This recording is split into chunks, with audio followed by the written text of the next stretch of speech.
सबसे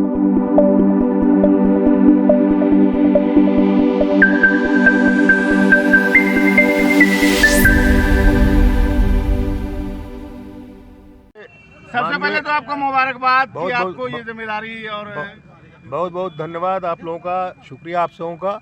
और आपके माध्यम से माननीय गुरुजी जो भीष्म गुरु हैं, हमारे जेएमएम के अध्यक्ष माननीय हेमंत जी को, माननीय श्री चंपे सोरेन जी को जो मुख्यमंत्री हैं इस प्रदेश के, और कल्पना मैडम का मैं शुक्रिया अदा करता हूं। गठबंधन के सारे नेताओं को मैं बहुत बहुत धन्यवाद और बधाई देता हूं कि सब लोगों ने मिलकर, मैंने आरजेडी माले सब मिल करके पूरे गठबंधन के लोग इस लायक मुझे समझा कि वो लोग मुझे राज्यसभा के लिए इन लोगों ने अपना उम्मीदवार बनाया है। क्या उम्मीद करें आप राज्यसभा में राजकीय हक की आवाज़? देखिए भाईजान, मैं पहले भी लोकसभा रिप्रेजेंट कर चुका हूं, उसमें बिहार था, बिहार झारखंड एक था, मैंने बहुत सारे मुद्दे उठाए थे। निश्चित रूप से मैं उन चीज़ों को फिर से दोहराऊंगा और ज़ोरदार तरीके से झारखंड की बातों को मैं वहाँ पर सवालों को तीसरी उम्मीदवारी जो आई है उसको मुझे इसकी जानकारी नहीं, मुझे उस पर कोई टिप्पणी नहीं करनी। धन्यवाद। सरफराज अहमद जी हुए हैं, कल वो अपना नामांकन दाखिल करेंगे। अभी विधायक दल के बैठक में सभी विधायक मौजूद हैं और कल भी सब विधायक। कितने बजे होगा सुप्रीयो नामांकन? 11 बजे के बाद। महापात्रा का नाम आ रहा है। कोई महापात्रा। ठीक है। आज बस सर्वसम्मति से यही बात हुई कि हमारे माननीय सरफराज अहमद जी ही हमारे राज्यसभा के प्रत्याशी होंगे और सभी ने साइन भी कर दिया और अभी भी लोग साइन कर ही रहे हैं। कहीं भी कोई मतभेद नहीं था, सब लोग इसके लिए राजी थे। तो मुक्ति मोर्चा उसके सिंबल पर जाएंगे ना? हाँ बिल्कुल, झारखंड मुक्ति मोर्चा के सिंबल पर जाएंगे और कल नॉमिनेशन फाइल करेंगे। Okay, thank you. Madam, Lok Sabha को लेकर क्या बातें हुई? लोकसभा को लेकर विशेष कोई बात नहीं हुई, उस पर मीटिंग होगी और सर्वसम्मति से आगे तय होगा कि क्योंकि वो तो स्टेट लेवल पर होगा, फिर सेंट्रल लेवल पर होगा, तो वो एक लंबी प्रक्रिया है, तो निश्चित रूप से उस पर भी बहुत अच्छे ढंग से बातचीत हो जाएगी। Thank you. आज की बैठक में सरफराज साहब का नाम आया। हम लोगों ने कहा कि हमारी तो आवश्यकता है भी नहीं, वो सीट कांग्रेस की थी, हालात ऐसे बने कि सीट जेएम को चला गया। हम लोगों ने बड़ा दिल दिखाया और जो सीट गया है, सरफराज साहब को कोई एहसान नहीं किया, उन्होंने त्याग दिया विधानसभा, उसके बाद ये सीट गया। हमने साफ साफ चंपई सोरेन जी को, आलमगीर साहब को और राजेश ठाकुर को कह दिया है, लोकसभा में एक अल्पसंख्यक सीट को मिलना चाहिए। इसको टैग मत कीजिए, अगर टैग करने के लिए मीटिंग बुलाया गया है, इसको हम लोग बर्दाश्त नहीं करेंगे। मैं साफ साफ बताना चाहता हूँ, लोकसभा में एक सीट आपको अल्पसंख्यक को देना होगा।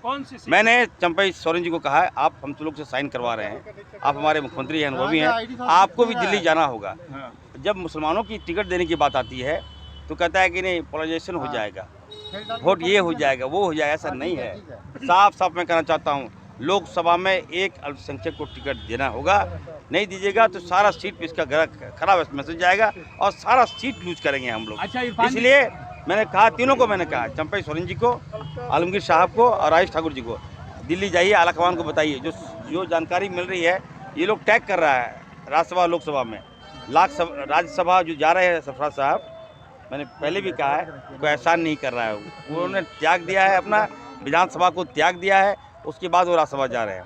इसलिए हर हाल में लोकसभा में एक मुस्लिम सीट को। अच्छा, ये महापात्रा जी का क्या होगा जो नामांकन पत्र लिए? हरिहर महापात्रा बिजनेसमैन है, जो है वो कहा कि भैया आप आइए और हम लोग हैं आपके साथ।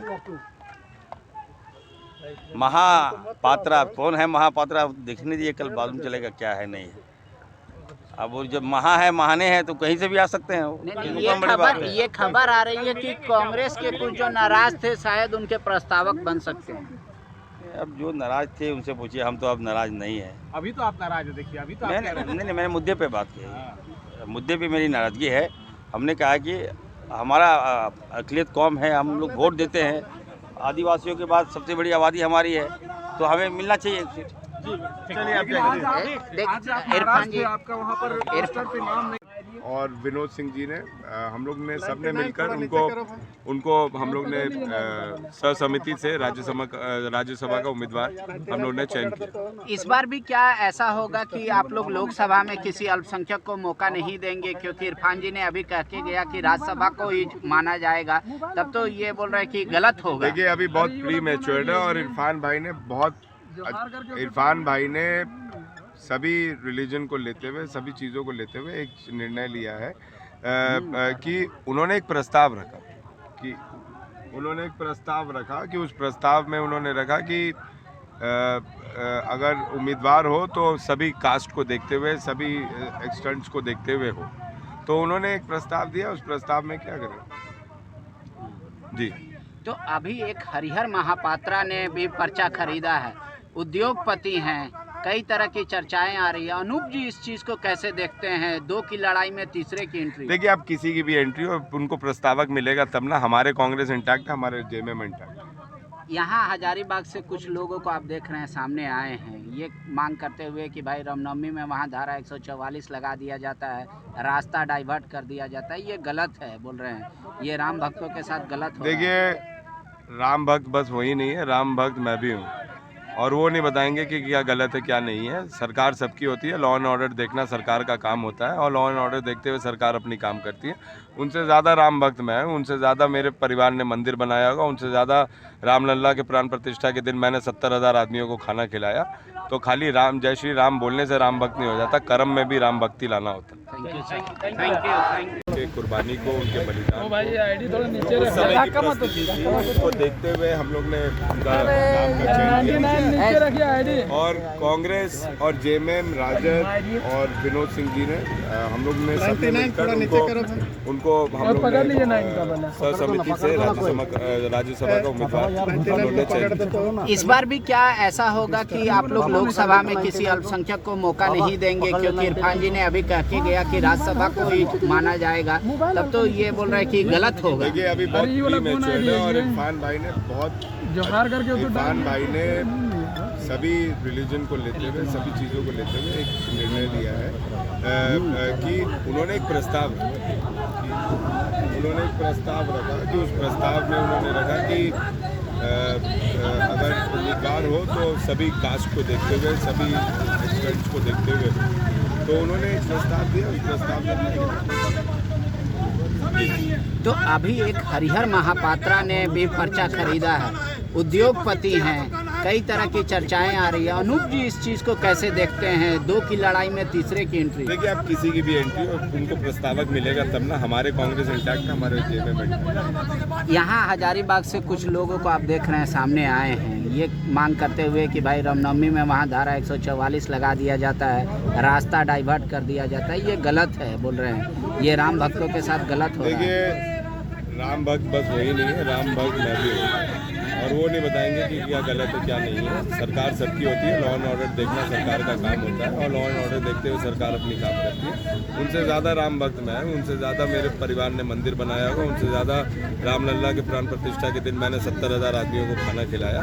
तो खाली राम जय श्री राम बोलने से राम भक्ति हो जाता, कर्म में भी राम भक्ति लाना होता है। जाहिर सी बात है, आज की बैठक मुख्यतः राज्यसभा चुनाव के लिए था, और राज्यसभा चुनाव के लिए और सर्वसम्मति से ये तय हुआ है। गठबंधन के जो है प्रत्याशी जो है सरफराज अहमद जी होंगे, कल उनका नामांकन। आप इस बार वोट करेंगे? हाँ बिल्कुल, मैं प्रस्तावक भी हूँ सरफराज अहमद जी का, और सरफराज अहमद जी का एक लंबा अनुभव रहा है अविभाजित बिहार से रह करके, और मुझे लग रहा है झारखंड के उन शख्सों में होंगे जो बिहार में एमएलए तो रहे ही हैं, सांसद रहे हैं, संभवतः वो विधान परिषद सदस्य भी रहे होंगे, और राज्यसभा के मौका मिलकर के चारों सदन में भी रखने का मौका मिलेगा, और खास करके गिरिडीह के वासियों के लिए तो यह एक बेहतर मौका है। एक नाम आया था हरिहर महापात्रा का, उन्होंने पर्चा खरीदा है, सेकंड प्रेफरेंस को लेकर कोई चर्चा तो नहीं हुई? नहीं, मुझे बस सिर्फ और सिर्फ इन्हीं के नाम की चर्चा हुई है वहाँ, इस पे है। बाकी ये कौन है, कहाँ से है, उसकी मुझे जानकारी नहीं। तीसरे की एंट्री को आप कैसे देखते हैं? दागदार रहा है झारखंड राज्यसभा के तो आप ये देख ही रहे हैं कि जो लोग हैं, इसलिए बाकी चीज़ें पर्चा तो कोई खरीद सकता है, तीसरे या चौथे व्यक्ति कौन नामांकन करते हैं, उनके प्रस्तावक कौन होते हैं, कैसे लोग, तो उससे स्थितियाँ स्पष्ट। लेकिन विनोद जी, ये लोक राज्यसभा में एकजुटता है, लेकिन लोकसभा में क्या वामदल अलग हो जाएगा? 8 सीटों के लिए दावेदारी आज पेश कर दी गई। देखिए, कुल मिलाकर के अभी स्थितियां हैं वो अलग अलग सीटों में, कोई सीटों पे सिचुएशन हो सकता है, लेकिन पूरे देश भर में एक कमोबेश सहमति बन गई है कि भारतीय जनता पार्टी के खिलाफ जो दल है और जहां भी हैं वो एक सामूहिक चुनाव लड़ रहे हैं। लगातार कुछ इक्का दुक्का एक्सेप्शन हो सकते हैं, अपवाद हो सकते हैं, लेकिन मूल उद्देश्य और पूरे देखें दिल्ली से लेकर के जहां तक बाकी सारे राज्यों के आ रहे हैं, यूपी तक के भी बाकी चीज़ों में यही स्पष्ट है कि लोग भाजपा के खिलाफ, जो लोग विपक्ष में हैं, वो मिलकर के ही चुनाव लड़ेंगे। ठीक है, थैंक यू।